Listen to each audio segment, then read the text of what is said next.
Hello student. आप लोगों का बहुत बहुत स्वागत है आपके अपने प्यारे से चैनल मिंटू केमिस्ट्री क्लासेस में। तो जैसा कि हम लोग क्लास 12 केमिस्ट्री पढ़ रहे हैं, उसमें हम लोग केमिकल प्रॉपर्टी पढ़ रहे हैं हेलो एल्कीन की। तो पिछले क्लास में हम आपको पढ़ाए थे, यानी कि पिछले क्लास में हम लोगों ने कवर कर चुका था कि जो इलिमिनेशन रिएक्शन होती है, यानी कि जो विलोपन अभिक्रिया होती है, उसके बारे में हम आपको डिटेल यानी कहने मतलब इंट्रोडक्शन उसका दे दिए थे। अब यहाँ पे देखिए, जो इलिमिनेशन रिएक्शन है यानी कि जो विलोपन अभिक्रिया है वह दो प्रकार की होगी। कितने प्रकार की होगी? दो प्रकार की होगी। क्लियर ना? यानी कि जो पहले तो हमें यहाँ पे आपको अभी थोड़ा सा रिवाइज करवा देंगे पिछले क्लास का कि इलिवेशन यानी कि जो इलिमिनेशन रिएक्शन होती है वो होती क्या है आखिर में। क्लियर? तो चलिए अब अपने क्लास को शुरू करते हैं। तो अपने क्लास को शुरू करने से पहले एक छोटी सी इंफॉर्मेशन आपके लिए है कि आपको हम बार बार कहते हैं, बार बार बताते हैं कि क्लास जब भी आप अटेंड करिए तो आपके सामने एक पेन और कॉपी जरूर होना चाहिए, ताकि आप साथ साथ नोट्स भी बनाते चलें। और इस क्लास में भी हम कह रहे हैं कि हमेशा आपके पास क्या होना चाहिए, एक कॉपी और एक पेन होना चाहिए, जिसके साथ ही साथ आप साथ यानी कि नोट्स को कवर करते चलें। क्लियर? तो चलिए आइए अब हम देखते हैं इलिमिनेशन रिएक्शन। तो हम इंट्रोडक्शन उसका दे चुके थे, ज़्यादा डिटेल्स यहाँ पे नहीं जाएंगे इंट्रोडक्शन के बारे में। क्लियर? तो पिछला क्लास आप लोग देख लीजिएगा कि अगर इसका इंट्रोडक्शन आपको चेक करना होगा इलिमिनेशन रिएक्शन का, तो इसमें हम लोग आज पढ़ेंगे इलिमिनेशन रिएक्शन के प्रकार के बारे में। ठीक है? यानी कि टाइप्स ऑफ इलिमिनेशन रिएक्शन, यानी कि जो इलिमिनेशन रिएक्शन होती है, जो आपका विलोपन अभिक्रिया होती है, जो निराकरण अभिक्रिया होती है, वह कितने प्रकार की होती है। क्लियर? तो जरा हम तो देखिए, पिछले क्लास में हम लोग यानी कि कोई एग्जाम्पल लिए थे। जैसे यहाँ तक कोई आपका हाइलो एल्केन है। चलिए, जैसे मान लीजिए यहाँ पे हमने ले लिया CH3, यहाँ पे CH2, यहाँ पे हमने कोई यक्स ले लिया। क्लियर ना? यहाँ पे कोई बेस होगा, क्या होगा? कोई बेस होगा। ठीक है? अब यहाँ पे स्ट्रांग है कि बेस है, क्या है, ये सब बात की बात है। क्लियर ना? तो देखिए यहाँ पे क्या होगा, इसकी उपस्थिति में यहाँ पे देखिए जो यच है, यानी कि यहाँ से यक्स निकल जाएगा, यहाँ से आपका यच निकल जाएगा, आपका बन जाएगा यहाँ पे देखिए CH2 और यहाँ पे डबल बॉन्ड CH2 बन जाएगा। ये देखिए क्या हो रहा है यहाँ से, यानी कि यहाँ से क्या निकल रहा है, माइनस एच यक्स आपका क्या हो जाएगा, रिलीज हो जाएगा। यानी कि यहाँ से माइनस एच यक्स आपका निकलेगा। तो कहने का मतलब यहाँ पे देखिए क्या है, संतृप्त से यहाँ पे असंतृप्त का निर्माण हो रहा है, यानी कि सिंगल बॉन्ड से यहाँ पे डबल बॉन्ड का फॉर्मेशन हो रहा है, यहाँ पे सिग्मा बॉन्ड से पाई बॉन्ड का फॉर्मेशन हो रहा है। तो यही आपका क्या है, इलिमिनेशन रिएक्शन है। क्लियर? तो आज हम पढ़ेंगे इलिमिनेशन रिएक्शन के प्रकार, यानी कि पहले हम आपको बता दें कितने प्रकार की होती है। तो देखिए, जो आपका इलिमिनेशन रिएक्शन होती है, इलिमिनेशन रिएक्शन जो होती है वो आपका कितने प्रकार की होती है, दो प्रकार की होगी। कितने प्रकार की होगी? यहाँ पे दो प्रकार की होगी। क्लियर है? पहला होगा आपका E1 और दूसरा आपका होगा E2। E1 और E2। अब देखिए E1 और E2 का मतलब क्या है।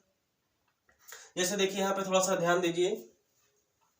देखिए अगर यहाँ पे CH3 CH2, यही हम एग्जांपल लें, CH3 CH2 और यहाँ पे अगर आपका यक्स है, तो ऐसा तो होगा नहीं कि दोनों यक्स और यानी कि जो आपका यक्स है और हाइड्रोजन है।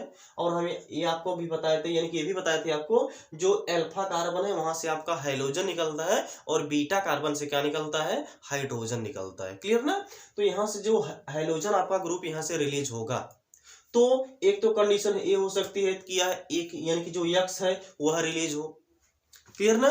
तो यानी कहने का मतलब जो E1 अभिक्रिया होगी, जो E1 अभिक्रिया होगी, E1 में क्या होगा, पहले यक्स रिलीज होगा। यहाँ पे क्या होगा, यहाँ से यक्स केवल निकलेगा।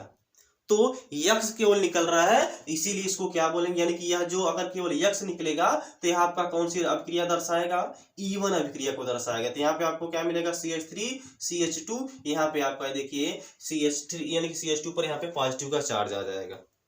अब यहाँ पे क्या दर्शाएगा, E1 अभिक्रिया को दर्शाएगा। क्लियर ना? हालांकि जो E1 अभिक्रिया होती है ये केवल और केवल 3 डिग्री और 2 डिग्री में पाई जाती है। क्लियर ना? 1 डिग्री में यह नहीं पाई जाती है E1 अभिक्रिया। जैसे हम लोग पढ़े थे SN1 में, SN1 भी आपका जो था, SN1 था जो, उसमें भी जो था वो आपका कार्बोकैटायन का निर्माण करता था। और वह अभिक्रिया कितने पदों में पूरी होती थी, 2 पदों में पूरी होती थी। क्लियर ना। उसमें कार्बोकेटाइन का फॉर्मेशन जो होता था उसमें 3 डिग्री जो था वो आपका ज्यादा स्टेबल माना जाता है, इसीलिए आपका जो आपका SN1 आप रिएक्शन देखा था वो आपका 3 डिग्री में सबसे ज्यादा पाई जाती है, उसके बाद 2 डिग्री में और 1 डिग्री में आपका यानी कि SN1 रिएक्शन नहीं पाई जाती है। उसी तरीके से इसमें भी है, E1 जो होगी, E1 रिएक्शन जो होगी ये हमेशा किसमें पाई जाएगी, 3 डिग्री में पाई जाएगी, उसके बाद फिर 2 डिग्री में भी पाई जाएगी लेकिन कम मात्रा में पाई जाएगी, लेकिन 1 डिग्री में एक थोड़ा सा भी, यानी कहने मतलब 1 डिग्री में अभिक्रिया जो है वह नहीं मिलती है, E1 अभिक्रिया। E1 का मतलब एकाणुक, यहाँ पे क्या हो जाएगा, एकाणुक निराकरण अभिक्रिया हो जाएगा। क्लियर ना, यहाँ पे क्या हो जाएगा, एकाणुक निराकरण अभिक्रिया हो जाएगा। ठीक, तो और दूसरा आपका E2 क्या हो जाएगा, दूसरा आपका क्या हो जाएगा, यानी कि E2 है। अब E2 में क्या होगा, E2 में देखिए आपका X और H दोनों साथ में ही निकलेगा। E2 जो होगा उसमें H और X देखिए दोनों साथ ही में निकलेगा, यानी कि डायरेक्ट यहाँ पे आपका फॉर्मेशन हो जाएगा CH2, यहाँ पे डबल बॉन्ड आपका CH2 बन जाएगा और यहाँ से आपका प्लस X आपका रिलीज हो जाएगा। यहाँ पे देखिए डायरेक्ट निकल जाएगा यहाँ पे HX। तो अगर यहाँ पे डायरेक्ट निकल रहा है HX तो यहाँ पे आपका क्या दिखाया गया है, E2 दिखा गया, लेकिन और सब कंडीशन है यहाँ पे। लेकिन यहाँ पे आपका E1 में क्या होगा, पहले X जो होगा यानी कि जो हाइड्रोजन होगा, हाइड्रोजन यहाँ पे आपका रिलीज होगा और यहाँ पे क्या बना लेगा, कार्बोकेटाइन का फॉर्मेशन कर लेगा। तो क्लियर है। तो पहले हम लोग पढ़ते हैं E1 रिएक्शन यानी कि एकाणुक निराकरण अभिक्रिया। क्लियर ना, तो हेडिंग लगाएंगे पहली, यानी कि जो आपका निराकरण अभिक्रिया होती है वह 2 प्रकार की होती है। पहला क्या है इसमें, एकाणुक निराकरण अभिक्रिया। क्लियर। चलिए अब हम लोग पढ़ने वाले हैं क्या, E1 रिएक्शन। क्या पढ़ने वाले हैं हम लोग, E1 रिएक्शन पढ़ने वाले हैं। क्लियर, तो हेडिंग लगाएंगे एकाणुक निराकरण अभिक्रिया, एकाणुक निराकरण या विलोपन अभिक्रिया। यानी कि पहला आपका हो जाएगा एकाणुक एकाणुक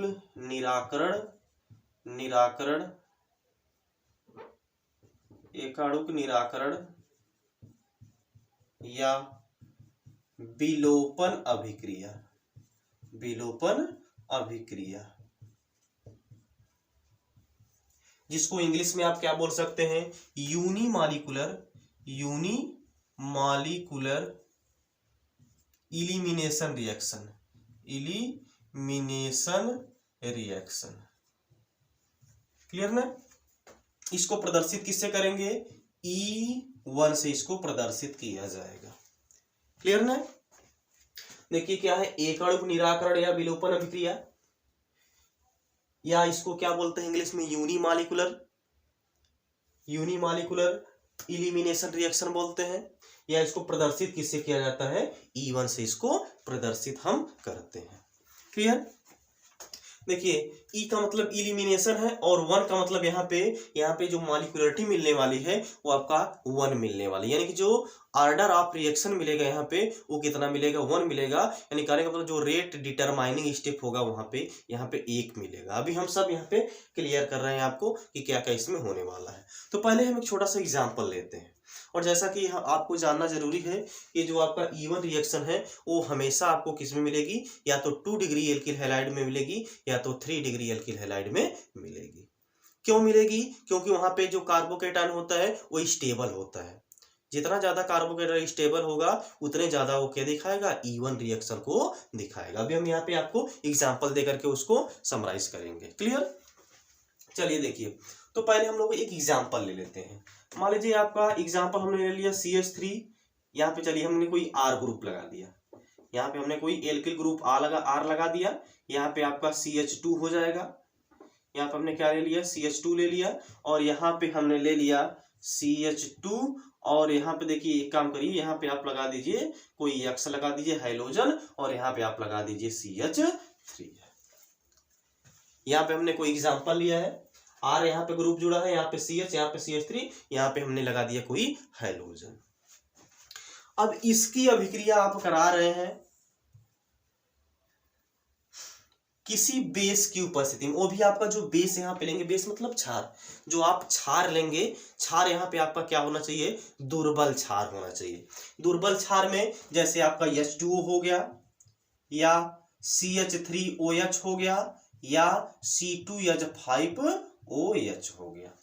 ये देखिए हो गया, यानी कि जो हमने एल्किल हैलाइड लिया है ये आपका पहले चेक करिए कितना डिग्री है, ये देखिए 2 डिग्री मिलेगा आपको। ये कितना डिग्री है, 2 डिग्री एल्किल हैलाइड है। तो यहाँ पे इसकी रिएक्शन हमने यानी कि हम किससे करवा देंगे, H2O। कोई भी आपका वीक बेस यहाँ पे हो सकता है, कोई भी क्षार आप ले सकते हैं, वो भी दुर्बल क्षार यहाँ पे आपको उपस्थित होना चाहिए। तो देखिए यहाँ पे आपको क्या मिलेगा, RCH। देखिए यहाँ से X निकलेगा और देखिए इसको हम ऐसे दिखा सकते हैं, CH3 को हम ऐसे दिखा सकते हैं CH2 और एक H हम यहाँ पे दिखा दें। अब देखिए यहाँ से H यानी कि यहाँ से X और यहाँ से आपका H निकल जाएगा, आपका क्या निकल जाएगा, यहाँ से HX निकल जाएगा, आपका क्या बन जाएगा CH डबल बॉन्ड, यहाँ पे क्या मिल जाएगा आपको CH2 मिल जाएगा। ये हो गया आपका कोई एल्कीन यहाँ पे मिल गया, यानी कि किसी एल्कीन का फॉर्मेशन यहाँ पे हो गया। क्लियर। तो अब हम देखते हैं इसकी मैकेनिज्म, यानी कि इसकी जो क्रिया विधि होती है। क्लियर। तो क्रिया विधि हेडिंग डालेंगे, तो हम लोग क्या देखने वाले हैं, क्रिया विधि, यानी कि इसकी क्रिया विधि क्या कैसे होती है, कैसे इसका फॉर्मेशन होता है। तो देखिए यह जो E1 अभिक्रिया है, जैसे SN1 अभिक्रिया थी, SN1 अभिक्रिया कितने पदों में पूरी हुई थी, 2 पदों में। यानी कि जो SN1 रिएक्शन था वह कितने स्टेप में पूरी हुई थी, 2 स्टेप में पूरी हुई थी। वैसे आपका E1 जो रिएक्शन है वो भी आपका 2 स्टेप में कंप्लीट होगी। क्लियर ना। तो फर्स्ट स्टेप में क्या होगा, स्टेप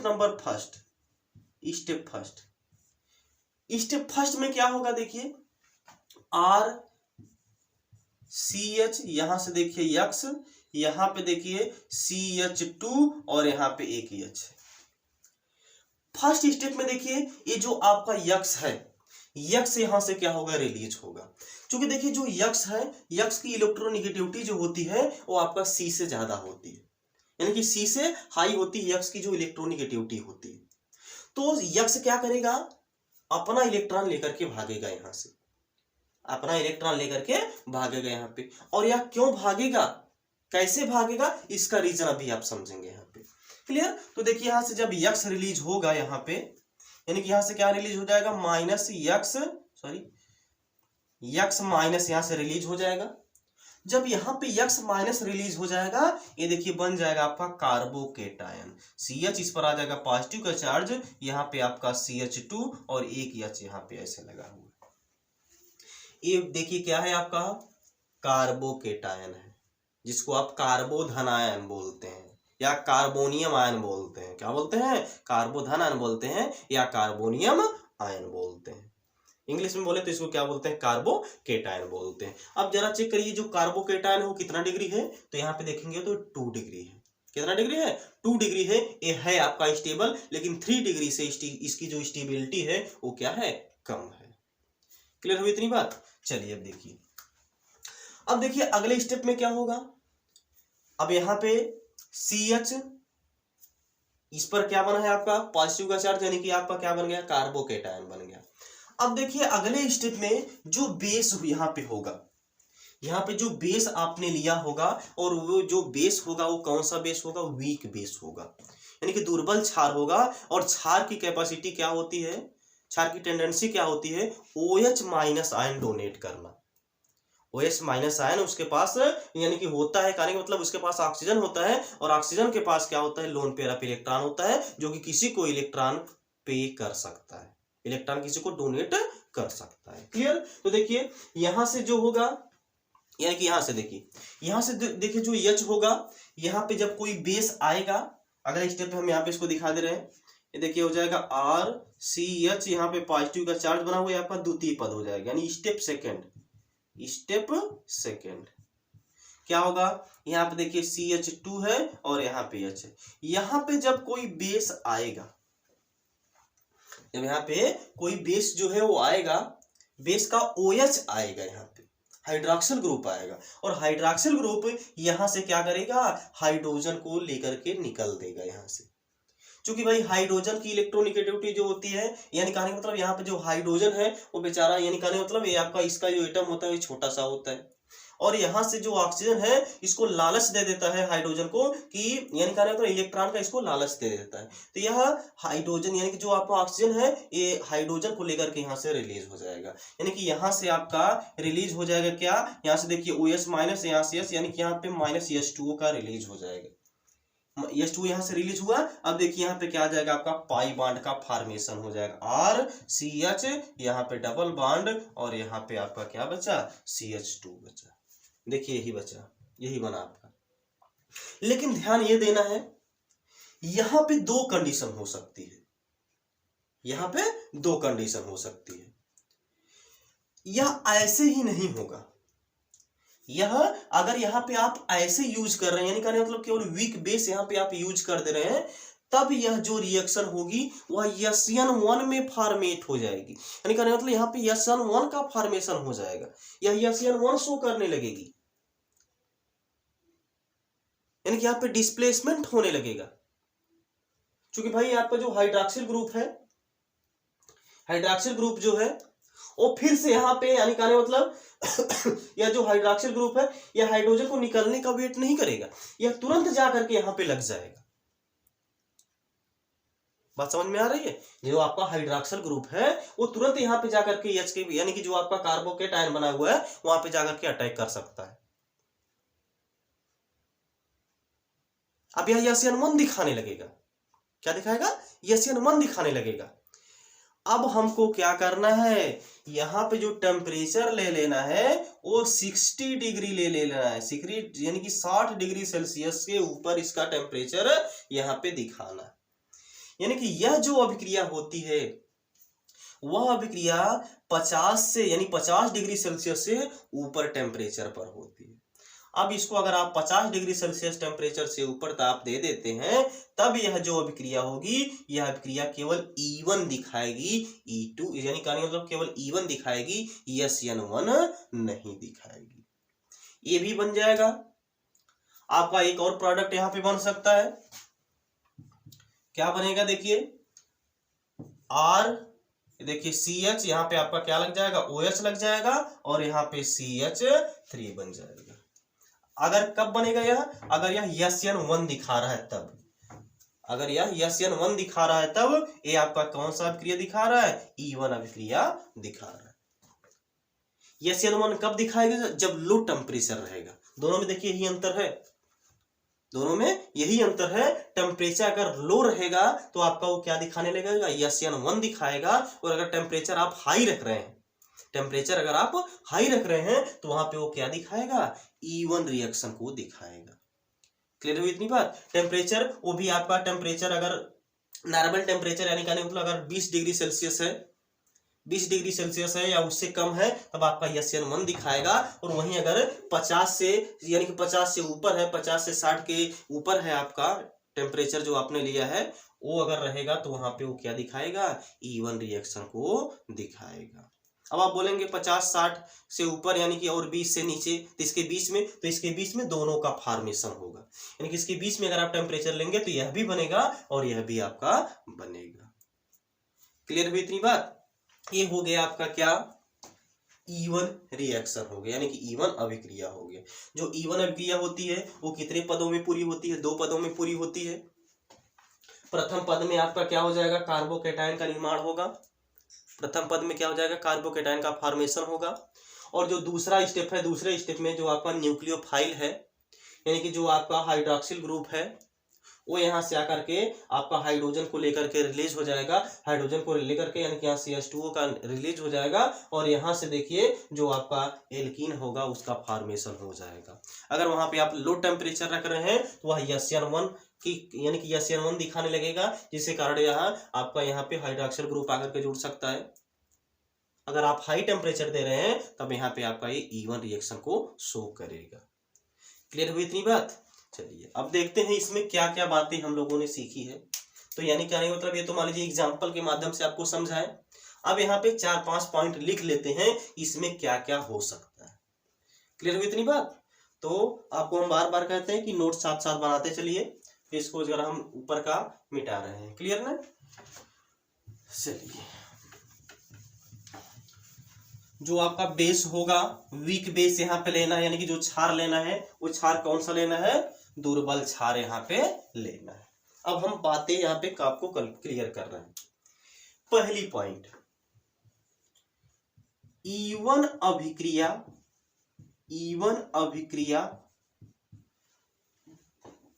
दो पदों में पूर्ण होती है।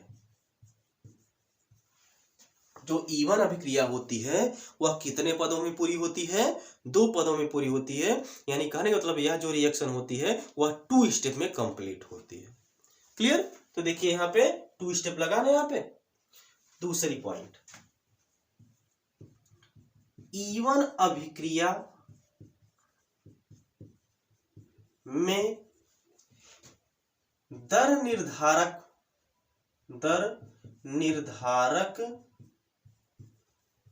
पद 1 होता है, अतः इसमें कोटि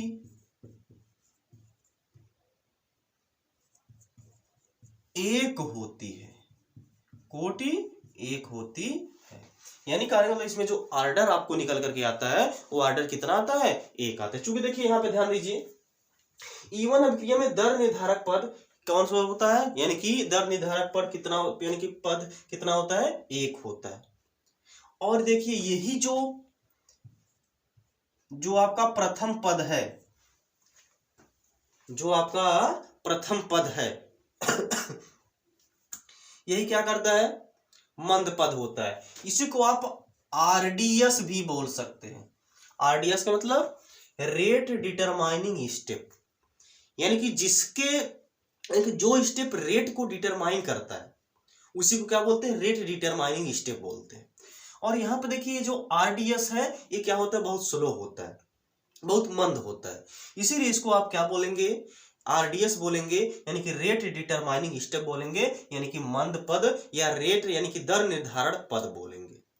और यह जो पद होता है वो कितना होता है, 1 होता है। यानी कहने मतलब इसमें जो अभिक्रिया की कोटि मिलती है, यानी कि जो इसमें कोटि मिलेगी आपको कितनी मिलेगी, 1 मिलेगी। और दूसरी बात इसमें जो मॉलिक्यूलरिटी होगी, यानी कि जो अभिक्रिया की आणविकता होगी वो भी कितनी मिलेगी, 1 मिलेगी। क्योंकि देखिए यहाँ पे क्या हो रहा है, आरडीएस पद में, यानी जो आपका आरडीएस है उसमें केवल एक ही मॉलिक्यूल यहाँ पे पार्टिसिपेट कर रहा है, एक ही रिएक्टेंट आपका मॉलिक्यूल जो है वो पार्टिसिपेट कर रहा है। इसीलिए इसको क्या बोला जाता है, यूनिमॉलिक्यूलर, यानी कि यूनिमॉलिक्यूलर एलिमिनेशन रिएक्शन बोला जाता है। क्योंकि यहाँ पे क्या होता है, रेट डिटरमाइनिंग स्टेप में केवल एक ही मॉलिक्यूल जो होता है वो पार्टिसिपेट करता है, इसीलिए इसको क्या बोलते हैं, E1 से इसको प्रदर्शित करते हैं। क्लियर होगी इतनी बात? चलिए अब तीसरी पॉइंट क्या है, ईवन अभिक्रिया में कार्बोधनायन का निर्माण होता है, कार्बोधनायन का निर्माण होता है। यानी कि जो ईवन अभिक्रिया होगी उसमें कार्बोधनायन का निर्माण होगा। अब जो कार्बोधनायन का निर्माण होगा उसमें से स्टेबल कौन होगा, पिछले क्लास में भी हम आपको बताए थे और इसमें भी आपका फिर से बता दे रहे हैं। देखिए जो 3 डिग्री कार्बोकेटायन होता है वो ज्यादा, सबसे ज्यादा स्टेबल होता है, उसके बाद फिर 2 डिग्री होता है, उसके बाद फिर आपका कितना डिग्री होता है, 1 डिग्री होता है। यानी कि जो ईवन रिएक्शन दिखाएगा, सबसे ज्यादा कौन दिखाएगा, 3 डिग्री वाला एल्किल हैलाइड दिखाएगा, उसके बाद 2 डिग्री वाला दिखाएगा और 1 डिग्री तो दिखाएगा ही नहीं। क्लियर हुई इतनी बात? क्योंकि जो 1 डिग्री होगा वो क्या होगा, अनस्टेबल होगा, अस्थायी होगा। क्लियर? लेकिन स्टेबल प्रोडक्ट जो आपका बनेगा वो आपका 3 डिग्री वाला बनेगा। क्लियर ना? तो ये हो गया आपका। अब यहाँ पे हम थोड़ा सा एग्जांपल इसका देख लेते हैं। जैसे जो आपका एग्जांपल हम ले लें 3 डिग्री, 2 डिग्री और 1 डिग्री वाला, तो यहाँ पे हम एग्जांपल ले लें। यानी कि देखिए क्या है, ईवन अभिक्रिया में क्या होता है, कार्बोधनायन का निर्माण होता है। इसको जरा नोट करिए, ऊपर वाला हो गया, 1 2 3, ओके। चलिए अब यहाँ पे हम जैसे एक तो एग्जाम्पल आपको दे दें और उसमें आपसे पूछें कि जो ईवन रिएक्शन होगी सबसे ज्यादा किसमें पॉसिबल होगी, जो आपका E1 अभिक्रिया होगी वो सबसे ज्यादा किसमें पॉसिबल होगी, तो उसको देख लीजिए। जैसे देखिए हम एग्जांपल यहाँ पे ले लें, चलिए CH3C, यहाँ पे हमने लगा दिया Br, और यहाँ पे हमने चलिए एक H यहाँ पे हो गया, यहाँ पे चलिए यहाँ पे हम कोई और, यहाँ पे हम कोई CH3 लगा दे और यहाँ भी आपका हो जाए CH3। इसके बाद हम ले लें दूसरा कोई रिएक्शन, यहाँ पे C है, यहाँ पे कोई H लगा दिया, यहाँ पे CH3 लगा दिया, यहाँ पे CH3 लगा दिया, यहाँ पे CH3 लगा दिया। उसके बाद सॉरी यहाँ पे हम लगा दें, चलिए यहाँ पे भी आपका Br ही है। उसके बाद यहाँ पे हम लगा दें CH3, यहाँ पे CH2, यहाँ पे Br हम लगा दें। अब यहां से अगर बोले कि E1 रिएक्शन कौन दिखाएगा, यानी कि जो E1 अभिक्रिया दिखाने का जो क्रम होगा वो सबसे ज्यादा किसमें होगा, यानी कि इसका जो क्रम होगा वो किसमें होगा, यानी कि किस क्रम में यह होगा जो E1 अभिक्रिया होगा वो प्रदर्शित करेगा। सबसे ज्यादा E1 अभिक्रिया यह प्रदर्शित करेगा कि यह प्रदर्शित करेगा कि यह प्रदर्शित करेगा। तो अभी हमने क्या बताया, E1 जो रिएक्शन होगी सबसे ज्यादा किसमें पाई जाएगी, सबसे ज्यादा किसमें पॉसिबल होगी, 3 डिग्री कार्बोकेटायन में होगी। उसके बाद फिर 2 डिग्री में होगी, उसके बाद फिर किसमें होगी, 1 डिग्री में होगी। जरा चेक करिए कौन सा कार्बन, ये देखिए कार्बन है जो एल्किल हाइलाइड है, ये आपका कितना डिग्री है, देखिए 3 डिग्री है। ये आपका कितना डिग्री है, 2 डिग्री है। ये आपका कितना डिग्री है, 1 डिग्री है। तो इसका जो क्रम होगा ये देखिए होगा, क्योंकि सबसे ज्यादा E1 रिएक्शन कौन शो करेगा, ये वाला शो करेगा, उसके बाद E1 रिएक्शन ये शो करेगा, उसके बाद सबसे कम यानी कि ना के बराबर ये E1 रिएक्शन क्या करेगा, शो करेगा।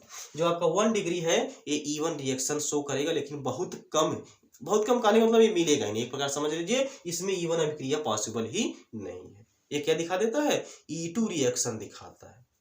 क्लियर, चलिए अब आगे देखिए। हमने 3 पॉइंट लिख चुका था, ये ना एग्जाम्पल आपको समझाया हमने, अभी हम रिएक्शन समझाएंगे आपको। क्लियर ना, ये तो भी एग्जाम्पल आपका चल रहा है कि हम लोग नोट से बना रहे हैं कि क्या क्या इसमें पॉसिबल, यानी कहानी मतलब कौन कौन सी पॉइंट इसमें हो सकती है। क्लियर, अगली पॉइंट लिखिए, चौथी पॉइंट देखिए क्या है, यानी कार्बोकेटायन तक हम लोग पहुंच चुके थे, यही ना। E1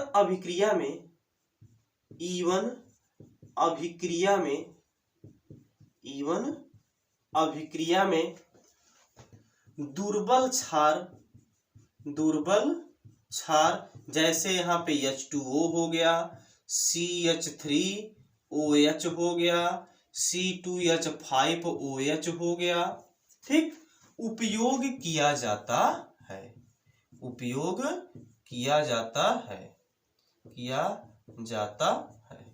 यानी कि जो E1 रिएक्शन है, जो E1 अभिक्रिया है, उसमें दुर्बल क्षार का उपयोग किया जाता है। क्लियर इतनी बात, क्योंकि देखिए अगर प्रबल होगा, यानी कि यह जो बेस है, यानी कि जो क्षार है अगर प्रबल होगा, यह H के निकलने का इंतजार नहीं करेगा। जो आपका यानी कि जो यहाँ पे आपका बेस है अगर वह प्रबल होता, तो यहाँ से देखिए फर्स्ट स्टेप के बाद यहाँ से जैसे ही X निकला, यह H को निकलने का वेट नहीं करता, तुरंत यहाँ पे आकर के अटैक कर देता, तुरंत यहाँ पे आयन के आकर के अटैक करने के बाद यहाँ पे प्रोडक्ट का फॉर्मेशन कर देता। तो यह E1 रिएक्शन नहीं शो कर पाता। क्लियर ना, इसीलिए हमको यहाँ पे जो क्षार लेना होगा वो आपका कैसा लेना पड़ेगा, दुर्बल क्षार लेना पड़ेगा। क्लियर हो गया इतनी बात। चलिए अब 5वीं बात देखिए, 5वीं पॉइंट इसकी क्या है, E1 अभिक्रिया ध्रुवीय विलायकों के मध्य होती है। यानी कहने मतलब यहाँ पे जो विलायक यूज किया जाएगा, जो सॉल्वेंट यूज किया जाएगा, यहाँ पे कैसा रहेगा, पोलर रहेगा। कैसा रहेगा, पोलर रहेगा, यानी कि ध्रुवीय विलायक यहाँ पे क्या किया जाएगा, यूज किया जाएगा, उपयोग किया जाएगा। क्लियर हुआ इतनी बात। चलिए इसके बाद फिर 6वीं पॉइंट क्या है, संतृप्त से E1 अभिक्रिया में क्या लिखेंगे, E1 अभिक्रिया में संतृप्त से असंतृप्त हाइड्रोकार्बन हाइड्रोकार्बन का निर्माण होता है, का निर्माण होता है। यानी कि जो E1 अभिक्रिया है इसमें संतृप्त हाइड्रोकार्बन से असंतृप्त हाइड्रोकार्बन का निर्माण होता है, यानी कि सेचुरेटेड हाइड्रोकार्बन से अनसेचुरेटेड हाइड्रोकार्बन का निर्माण यानी कि फॉर्मेशन यहाँ पे होता है। जैसे देखिए यहाँ पे क्या है, हमने लेके चला था संतृप्त हाइड्रोकार्बन। संतृप्त क्या होता है समझते हैं ना, जिसमें कार्बन कार्बन के बीच में सिंगल बॉन्ड हो। तो यहाँ पे देखिए हमने सिंगल बॉन्ड वाला लेके चला था, लेकिन यहाँ पे प्रोडक्ट आपको क्या मिला, देखिए यहाँ पे डबल बॉन्ड वाला प्रोडक्ट मिल गया। यानी कि यहाँ पे आपको क्या मिल गया, एल्कीन मिल गया। क्लियर ना। तो यहाँ पे एल्कीन जो होगा उसको क्या बोलते हैं, असंतृप्त। असंतृप्त किसे बोलते हैं, जिसमें कार्बन कार्बन के बीच में या तो डबल बॉन्ड हो या ट्रिपल बॉन्ड हो, उसको क्या बोलते हैं, असंतृप्त बोलते हैं। क्लियर। तो यहाँ पे देखिए क्या मिलेगा, E1 अभिक्रिया में संतृप्त से असंतृप्त हाइड्रोकार्बन का निर्माण होता है। इतनी बात हो गई, 6 पॉइंट हो गई। क्लियर हो गया। चलिए अब हम और एग्जाम्पल करते हैं और एग्जाम्पल देखते हैं और उसकी हम मैकेनिज्म को यहाँ पे आपको समझने का प्रयास करते हैं, समझाने का प्रयास करते हैं। क्लियर। अब इसको मिटा दें। चलिए ओके। नोट्स बना रहे हैं सब लोग, नोट्स साथ साथ बनाते चलिए, कॉपी और पेन ले करके बैठिए। हम बार बार कहते हैं आपसे कि नोट्स बनाते चलिए। क्लियर। चूंकि अगर आप नोट्स नहीं बनाएंगे तो केवल वीडियो देखेंगे, तो आज वीडियो देखेंगे तो कल भूल जाएगा आपको। क्या हो जाएगा, कल आपको भूल जाएगा। क्लियर ना। तो नोट्स बनाने के साथ साथ पढ़ाई भी कीजिए। ऐसा नहीं है कि नोट्स बस बना लिए वीडियो देख करके और उसके बाद उसको पेटी में बंद करके रख दिए, तो क्या इससे कुछ फायदा होने वाला है, कुछ भी नहीं फायदा होगा। वीडियो अगर आप 1 घंटा देख रहे हैं तो सेल्फ स्टडी आप 3 घंटा करिए। अगर वीडियो आप 1 घंटा देख रहे हैं तो अपने से पढ़ने का प्रयास 3 घंटा पढ़िए, यानी कि अपने से सेल्फ स्टडी 3 घंटे करिए, 3 से 4 घंटे करिए, तब तो जाकर के आपका कुछ हो पाएगा। क्लियर ना। अगर केवल वीडियो के भरोसे रहेंगे, यानी केवल लेक्चर के भरोसे रहेंगे कि लेक्चर हम देख लेंगे तो हमको समझ में आ जाएगा या सब, यानी कि जो कॉन्सेप्ट है वो क्लियर हो जाएगा, तो होने वाला नहीं है जब तक आप सेल्फ स्टडी नहीं करेंगे। नोट्स बनाने के साथ साथ आप घर पे क्या करिए, सेल्फ स्टडी भी करिए। क्लियर। चलिए आगे। अब यहाँ पे हम और एग्जाम्पल ले लें। चलिए अब यहाँ पे एग्जाम्पल ले रहे हैं CH3, यहाँ पे CH2 है, यहाँ पे CH है, यहाँ पे हम ले लें, चलिए यहाँ पे हम ले रहे हैं आपका Cl ले रहे हैं। क्लियर। और यहाँ पे आपका CH2 है, यहाँ पे आपका CH3 है।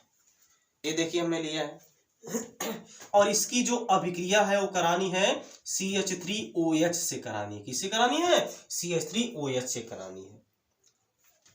यहाँ पे हमने टेम्परेचर दे रखा है 70 डिग्री सेल्सियस।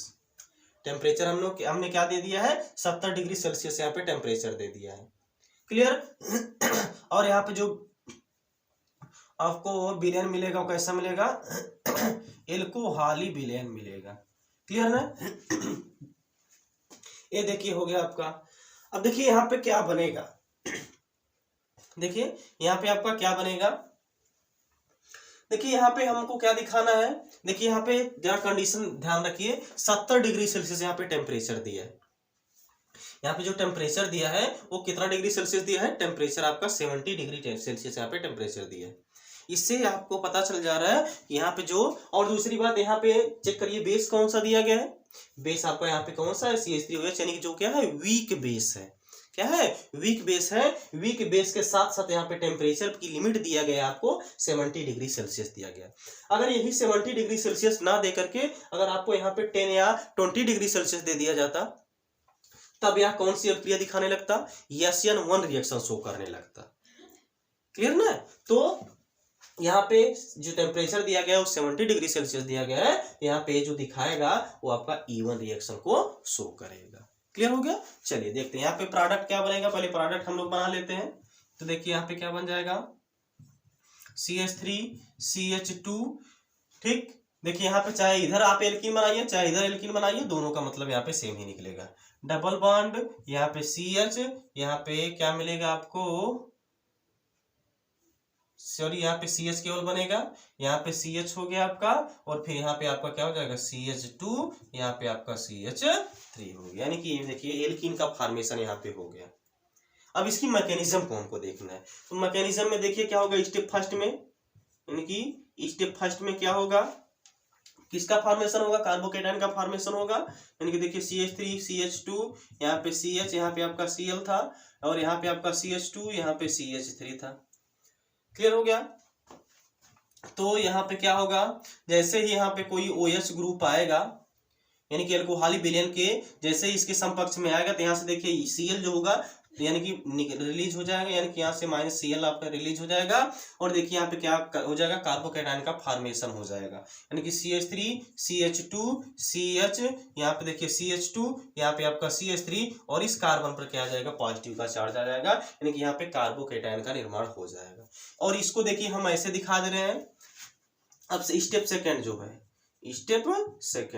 स्टेप सेकेंड में देखिए क्या होगा, ये देखिए CH3 है, ये देखिए CH है, एक H को हम यहाँ पे दिखा दे रहे हैं, यहाँ पे CH है, इस पे कार्बोकेटाइन बना हुआ है, यहाँ पे आपका CH2 है, यहाँ पे आपका क्या है CH3 है। जैसे ही यहाँ पे हाइड्रोक्सिल आयन आएगा, तो यहाँ से देखिए H को रिलीज करके लेके जाएगा, यानी कि यहाँ से -H2 निकल जाएगा, और जो आपका OH है, यानी जो हाइड्रोक्सिल ग्रुप है, वो देखिए किसके साथ निकल गया, H के साथ निकल गया। यहाँ पे देखिए क्या हो जाएगा, जो हाइड्रोजन है यहाँ से जब इलेक्ट्रॉन, यानी कि जब हाइड्रोजन निकलेगा तो अपना इलेक्ट्रॉन यहाँ पे छोड़ करके जाएगा, तो आपका क्या बन जाएगा, देखिए CH3 CH डबल बॉन्ड, यहाँ पे CH, और यहाँ पे आपका बन जाएगा CH2, यहाँ पे आपका बन जाएगा CH3। देखिए वही प्रोडक्ट आपका बना हुआ था।